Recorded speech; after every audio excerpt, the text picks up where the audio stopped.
Christmas morning in Cedar Falls looked prettier from the road than it felt. Snow softened my parents' brick house and hid the cracked steps. I sat in the driveway with the engine running, breath fogging the windshield. 3 hours from Columbus, coffee gone cold, gift bags, pastries, and groceries for the perfect breakfast. Because planning is easier than feeling. I make good money in fintech, and for years I've treated it like a family utility. Something I keep paid, no questions asked. Cold squeaked under my boots as I crossed the walk. I shoved the door open with my shoulder and called hello. Dad was already at the dining table in flannel, mug in hand, eyes scanning my bags. Mom hovered at the stove, busying herself with nothing urgent. "You're cutting it close," Dad said. "I'm here," I said, and kissed his cheek anyway. We ate, a few thin minutes of weather and traffic. Then Dad set his fork down. "Your sister wants 20,000, he said. "For her app. You told her no." My stomach clenched. "I told her I can't fund an idea without a plan." Mom's voice came small. "She's trying." "So am I," I said. "I cover your mortgage and bills. I'm allowed to say no to a sketch." Dad's chair scraped back. He stood, hands on the table, face hard. "Get out," he said. "Paying bills doesn't buy you a place in this family."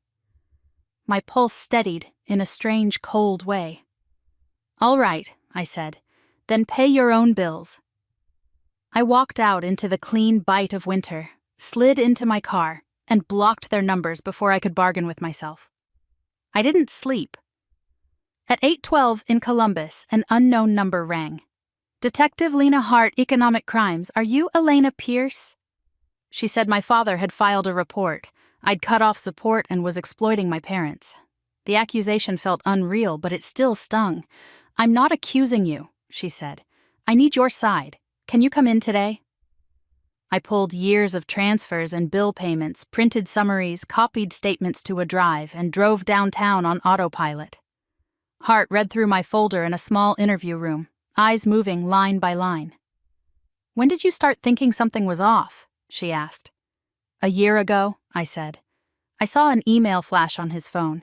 "Investment contribution confirmed." He snatched it away and told me it wasn't my business. Her pen hovered. "Anyone else tied to it?" "Mr. Klein," I said. The retired teacher next door had called in September after an investor portal vanished. I told him to report it. Hart nodded once. "We have his complaint. Your bank dates overlap the funding into that same portal." My transfers hit his account. Then, the portal, almost the next day. My throat went dry. I'd been paying for stability while my father funneled money into a mirage and dragging neighbors with him. At the exit, she said, "Don't contact him. We're going to Cedar Falls to speak with your father." I walked out into the cold and sat in my car until my hands stopped trembling. The part that hurt most wasn't the investigation. It was how easily he'd rewritten me as the villain. My phone rang at dusk. Detective Hart's voice was winter cool. "We spoke with your father." I sat in my parked car, hands locked around the wheel. "He claimed you stole from them," she said. "Then he claimed you never helped. Neither matches your records." "Did he explain the investment?" I asked. "He tried," Hart said. "He called it for the family. He couldn't name the company behind the portal or produce contracts, disclosures, anything. When we asked about Mr. Klein's deposit, he said Mr. Klein misunderstood." Her tone sharpened. "We pulled timestamps. Your transfer hits his account, his transfer hits the portal, and a week later a small payment returns to him." I closed my eyes. Fear turned into something colder. Certainty. "What happens now?" "We've reclassified you," she said. "You're not a subject. You're a witness and a victim. We're pursuing him and the operators." Victim stung, but it also rinsed me clean. I thanked her, hung up, and watched my breath fog the glass. At home, I opened my folder one last time. Years of wires, mortgage payments, receipts that proved my generosity had become their script. Then I shut it and slid it into a drawer. A voicemail slipped through from a blocked line.